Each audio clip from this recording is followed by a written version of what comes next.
planet Earth. Some call me nature. I am very passionate about the planet. Earth. A living, breathing planet capable of sustaining whatever life forms we see fit to deposit on it. Spock, judging by the pollution content of the atmosphere, I believe we have arrived. It's the Planet Stupid. No. It's the Planet Stupid. Our guide for It's the Planet Stupid eco-journalist, Belinda Waymouth. Hi there. Good morning. How are you? Good morning. We are well. We're excited that you're here. You have typically, I know you like to focus on good news. It's very hard to find sometimes good news around environmental issues, but you do have some today, as well as whatever other concerns you might bring our attention to. Yeah, I do. I have a good eco news story, and then I have a not so good eco news story, but one that I think actually people need to be really aware of. So should we start with the good one first? I always like to start with the good news. Yeah, of course. Sure. Okay. So magic dust. Let's start with that. Not white magic dust. I'm talking about black magic dust. So this is volcanic rock, aka basalt, and when it's pulverized and in little pieces, which, yep, there it is. So it's actually sort of this, it just gets left behind as the byproduct. You're taking all the big basalt out and it's getting used for asphalt and concrete manufacture. And then this stuff, these little pulverized pieces of rock, which you think would be absolutely worthless, they can get used in this process called enhanced rock weathering. And this is, could be one of the levers that we use to reduce CO2 in the atmosphere, because what happens is when rain falls through the air, it absorbs CO2, and then when it falls on fields and those little black dots that you can see underneath the plants, that's the little pieces of basalt. It's mainly iron and magnesium. And then there's this chemical reaction that happens. The rainwater with the CO2 reacts with the basalt, and carbonates are formed, and carbonates are then the white little dots. So they're either, sinking down into the soil, or they're going into rivers and then being washed into the ocean. And the great thing about this method of carbon sequestration is it is permanent. Once the CO2 is in the river or on the ocean floor, it is staying there. And that's really a big deal, because right now, we talk about, we have trees and they sequester carbon, and trees are great. I don't want to badmouth trees. But the thing about the carbon in a tree is when a tree rots, is burnt, or is felled, the CO2 that's in it gets released back into the atmosphere. Whereas here we have this, permanent sequestration of carbon. And the great thing for the farmers is right now, so that's 20 tons of silica in the back of that trailer, and they're spreading it out on the field. The farmers are getting this for free. This is happening in Scotland right now. And they're helping the planet, so thank you, farmers. And then they get this free fertilizer in return, because the basalt is making their grass grow better and their crop yields increase. So it's kind of a win-win.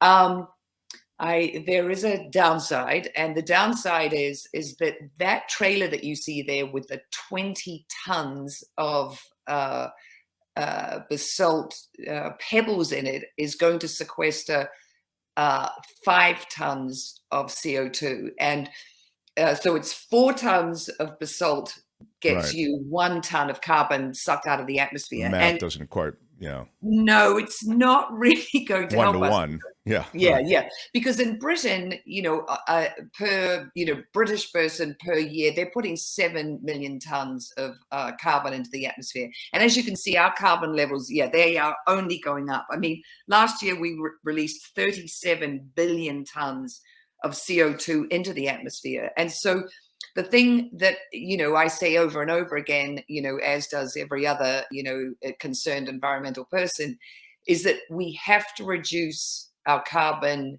emissions. We cannot rely, even though obviously I love this as a solution because, it's low tech, high impact. I mean, would just go to waste otherwise. And now you're using, this basalt for, a second purpose, it's naturally occurring.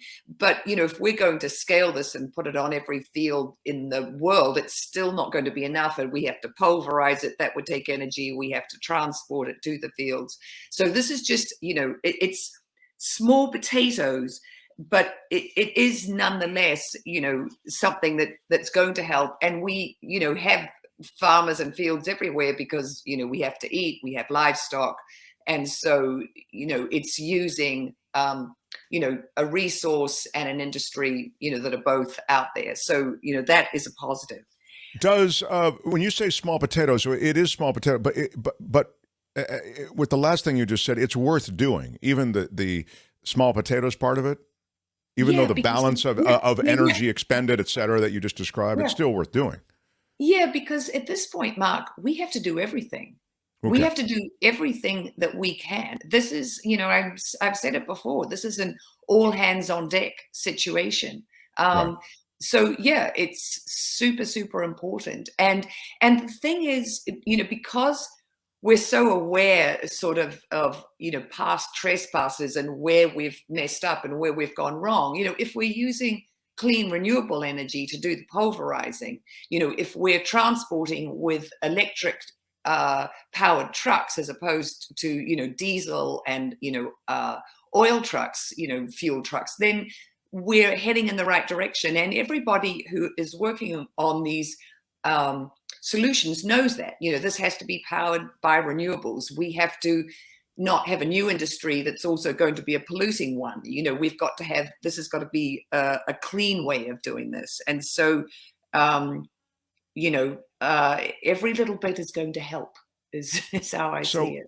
There are carbon credits that are being fraudulently used by companies. Then you say all hands on deck. There's the advertised environmentalism. I call it greenwashing oftentimes, right? I think I call it that because, that's what it's called. I'm not suggesting I made up the term. And the greenwashing associated with these various policies of major companies and even the carbon credits that are granted to some of these major companies are just fraudulent.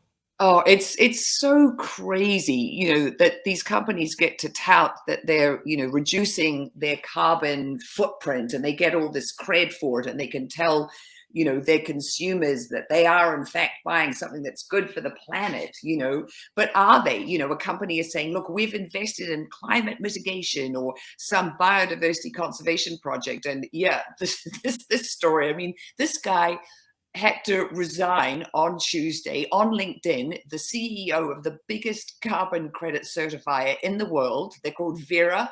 They're based in Washington, D.C., and they're responsible for half of the 2 billion carbon offsets that have been sold to these companies.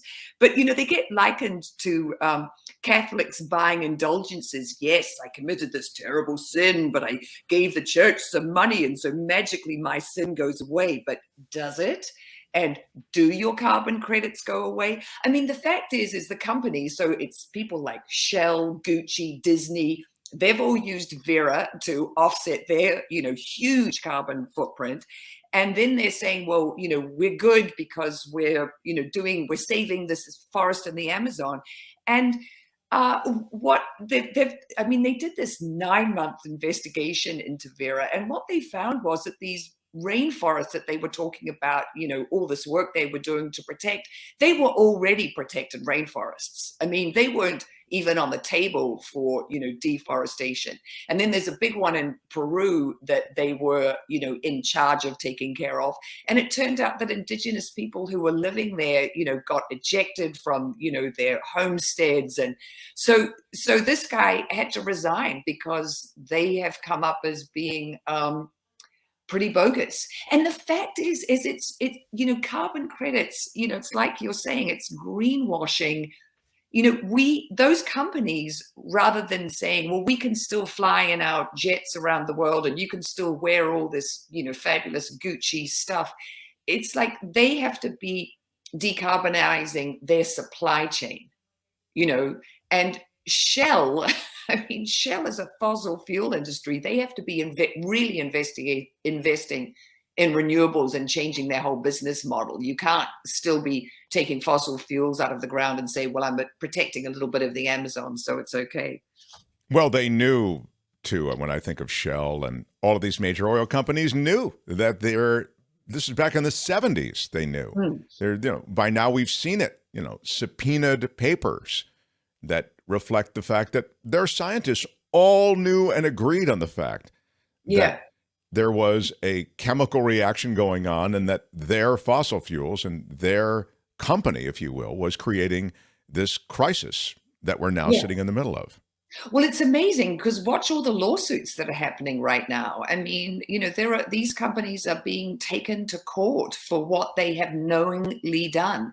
And I mean, there's so much, noise about this right now and how much fossil fuel companies owe the world. I mean, it's billions of dollars every year. And then we're still subsidizing them at the craziest rate. I mean, that's the part that I, really, kind of can't believe. But just listeners, really pay attention and know that when a company is telling you that, this is a good, eco-responsible product, is it, does it really have a get out of jail free card?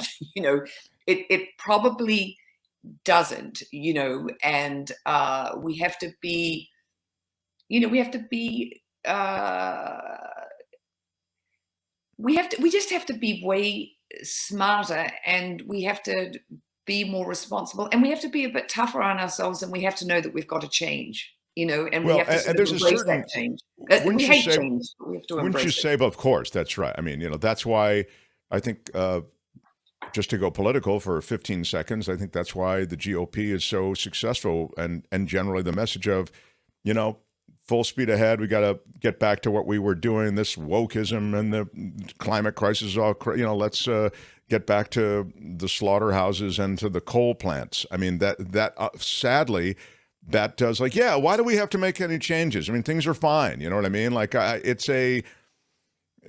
Change is hard and change sucks. But if you don't, I mean, you're really peeing in your own pond. It's a very, but there was a comment, do what you can do, lead by example, says Jennifer. But I also, and I think that's a fair point to this. And Julie is a great supporter of our show. She said, we need China and India on board. Otherwise, we're spinning our wheels. It is true that you want some of these bigger nations, China and India, perhaps do lead that parade, to be on board. They are sort of on board. They're kind of like America, which is a mixed bag, right?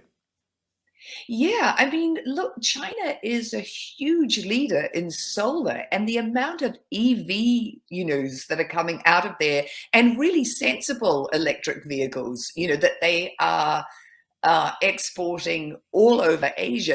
They're very small, they're super efficient. Remember, we talked about that thing they're doing in India where you come in with your EV and you to a recharging station, and you don't have to sit there while your vehicle gets recharged. You give them your spent battery and they give you a full battery. The little taxi, whatever it is, can put that battery in and go straight back to work. I mean, they are on it. And China is manufacturing tons and tons of solar and really get it. I mean, they do have 5, 10-year, 15-year plans. They are thinking about the future. And that doesn't take away from all the coal that they're burning and all the coal plants that they're putting in on the continent of Africa, and in other Asian countries. I'm not giving them a free pass at all.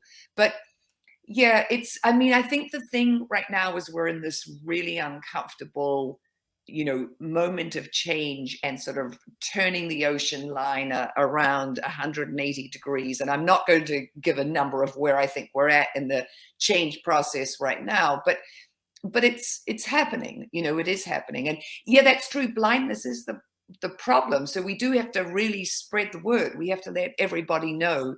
And then also that the change is happening in spite of ourselves and renewable energy deployment. It is really happening, and particularly in Europe. I mean, one sort of positive, and this isn't really a positive because obviously the invasion of Ukraine by Russia was terrible, but it is making European countries go, okay, we have to be self-sufficient when it comes to our energy. Yeah, too reliant on that energy. I loved the good news today.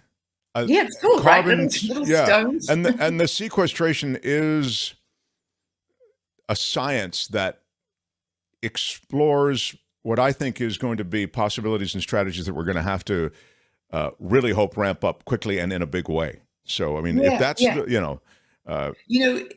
were talking about it. I remember this when I was at UCLA. We were talking about it with the scientists that, Iceland, which has, lots of volcanoes, they were like, this is a natural process that occurs with the rocks and with the basalt cliffs. They are weathering and creating these carbonates. They are doing carbon sequestration. And then not that many years later, we're putting tiny little, basalt pebbles onto farmland. So, and that's a natural thing that happens in the world. So the more of those that we can integrate into this change and into the solutions, the better. good stuff, Belinda. You can find Belinda across social media at Belinda Waymouth, Waymouth. Thank you. And we'll talk next week. Belinda Waymouth. More It's the Planet Stupid. No, it's the Planet Stupid. next time, only on The Mark Thompson Show. Hi, it's Mark, and I thought that was great. Hit the notification bell. You'll know whenever there's a new video being dropped, and please subscribe to our channel to help us save the universe.